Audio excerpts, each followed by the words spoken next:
Welcome back to my channel आपला Kingsley आणि मी हाय आज रोजरी चॅपल वेंगुर्ला उबाडांडाचे आहे. चला तुम्ही आता माझ्याबरोबर मी तुम्हाला चॅपल दाखवते आणि चॅपलबद्दल तुम्हाला माहिती पण देते.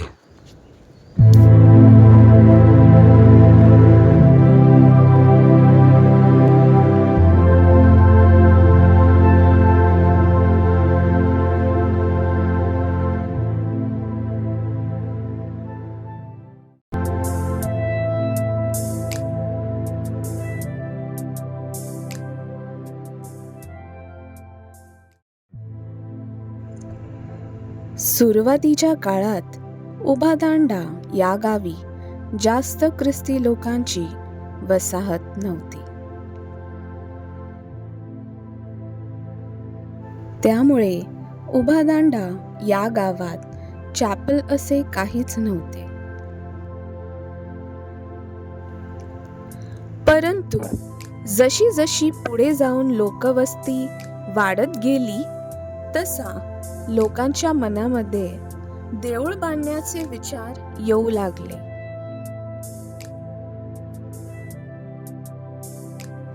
सन 1688 साली उबादांडा येथे देऊळ बांधून पूर्ण झाले.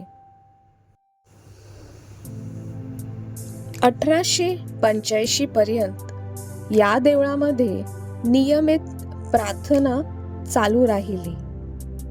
पण आता या चॅपलमध्ये महिन्याच्या कोणत्याही एका मंगळवारी प्रार्थना होते. या चॅपलमध्ये तालुक्याच्या ठिकाणची ख्रिस्ती लोक प्रार्थनेसाठी येत होते. हळूहळू या ठिकाणी खूप गर्दी वाढू लागली आणि प्रार्थनेला बसायला जागा अपुरी पडायला लागली. या सर्व सोयींचा विचार करून तालुक्याच्या ठिकाणी एक चर्च बांधायचा निर्णय येथील लोकांनी घेतला. परंतु चर्च बांधत असताना त्या ठिकाणी पाव भरण्याचा दगड विस्कटून परत पडत असे खूप वेळा आढळून आले. म्हणून या वारंवार घडणाऱ्या कृतीचा विचार करून उबादांडा येथील देवळाचा एक दगड उबादांडा येथे राहणाऱ्या माणसाने डोक्यावरून नेऊन वेंगुर्ल्याच्या ठिकाणी पाव्याला लावला.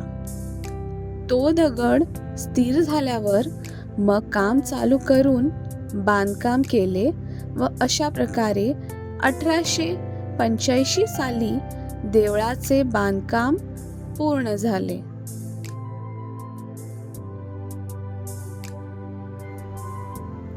म्हणूनच तर उबादांड्यावरील लोकांना माडीचा आणि नवेनाचा मान पहिला देत असत. ज्या ठिकाणी आता हे चॅपल आहे त्या ठिकाणी जागेला भरड असे म्हणतात. भरड म्हणजे ज्या ठिकाणी लोकवस्ती कमी आहे व शेतीची जागा आहे. काही लोकांनी ते भरडावरील चॅपल गावात बांधायचे ठरवले. परंतु एका वयस्कर पुढाऱ्याच्या स्वप्ने साहेबीणमाईंनी येऊन सांगितले की मी आहे तिथेच चांगली आहे, मला या जागेवरून हलवू नका. त्यामुळे गावात मंदिर बांधण्याचा विचार रद्द करावा लागला. अशी ह्या चर्चची म्हणजे चॅपलची कहाणी आहे.